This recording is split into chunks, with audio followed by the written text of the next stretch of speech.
They say life gives you second chances.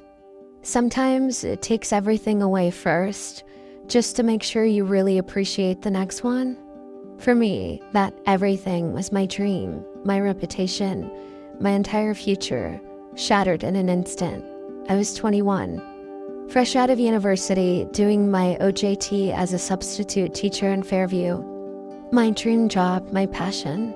And then there was Philip, that brilliant, arrogant, troubled student who somehow got to me. Our story ended with a scandal, a video. My professional life gone, fired, disgraced. I packed my bags, left Quezon City, and fled back to my home province, feeling like a complete failure. My dreams crushed out for months. I hid. I cried. I questioned every decision I'd made. The shame was a heavy blanket suffocating me. I thought my life was over. I thought I'd never be able to look anyone in the eye again. My family was amazing. No judgment, just quiet support. They helped me pick up the pieces slowly. I took odd jobs, tutored kids privately, just anything to feel useful again, to earn a little money. But the teaching career I'd envisioned, it felt impossible. Who would hire me after such a public dismissal? The incident was a black mark I thought would haunt me forever. 3 years crept by. The initial raw pain dulled, replaced by a quiet acceptance. I was working at a local community center, helping with literacy programs. It wasn't teaching, but it was close, and it felt meaningful. I have learned to be cautious with my heart, with my life.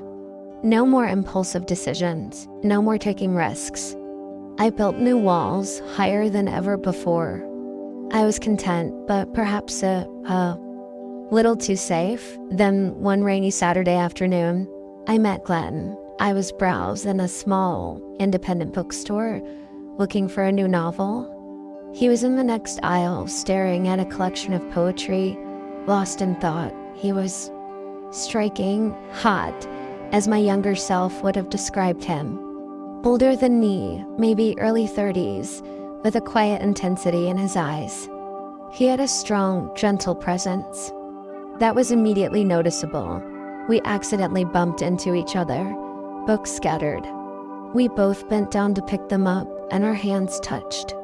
A jolt. He smiled, a soft, melancholic smile that instantly intrigued me. We started talking, right there among the bookshelves. He mentioned he was new to the area, trying to get back on his feet. He spoke with a quiet sadness that hinted at a deeper story.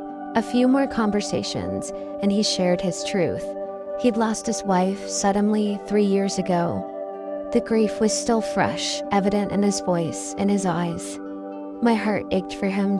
We understood each other in a strange way. We both carried hidden wounds, past heartbreaks. He, the profound loss of a spouse. Me, the public humiliation and the loss of a dream. We found comfort in shared vulnerability. We spent hours talking, walking, just being together. Our bond deepened quickly, organically. There was an unspoken understanding between us, a shared sense of having survived something. Immense. Glen was gentle, patient, and incredibly understanding. He made me feel seen, truly seen, for the first time in years. He didn't care about my past, about the scandal. He only saw me. Our connection grew incredibly strong, and inevitably, it moved beyond just conversation.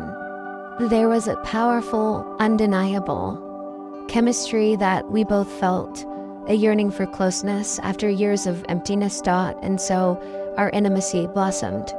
It was passionate, uninhibited, and filled with a raw intensity born from mutual understanding and a hunger for connection. We found solace and exhilaration in each other's embrace.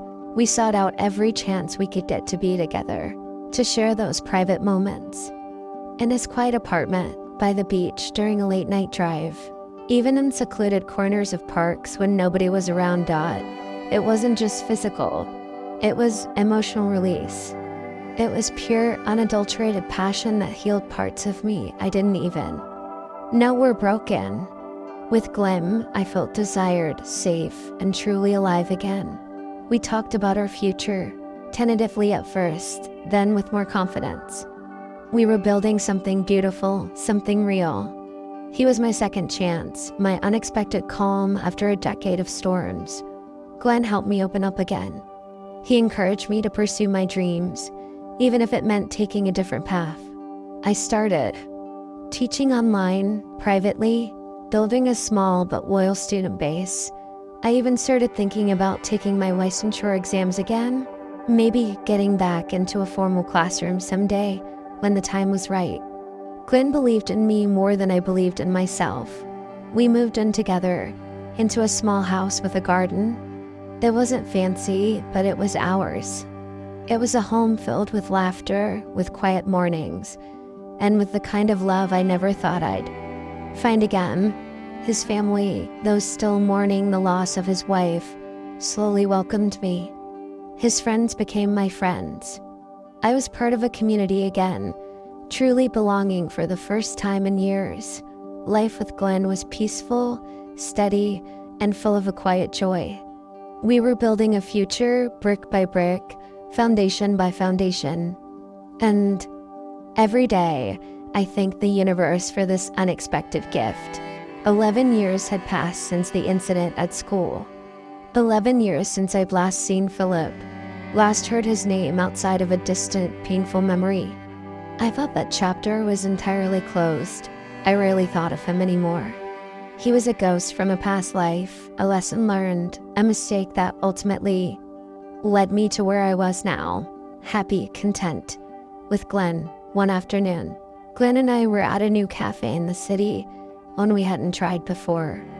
Just enjoying our coffee, talking about our day, making plans for the weekend. It was a perfect, ordinary moment. I looked up instinctively as someone walked past our table, heading towards the counter. A man, tall, broad shoulders. He paused, looking at the menu board dot, and then he turned, just slightly. My blood ran cold. My heart leaped into my throat. The world seemed to slow down. The background noise of the cafe fading away. It was Philip. Not the arrogant, reckless teenager I remembered, but a man. Older, more mature, but unmistakably him.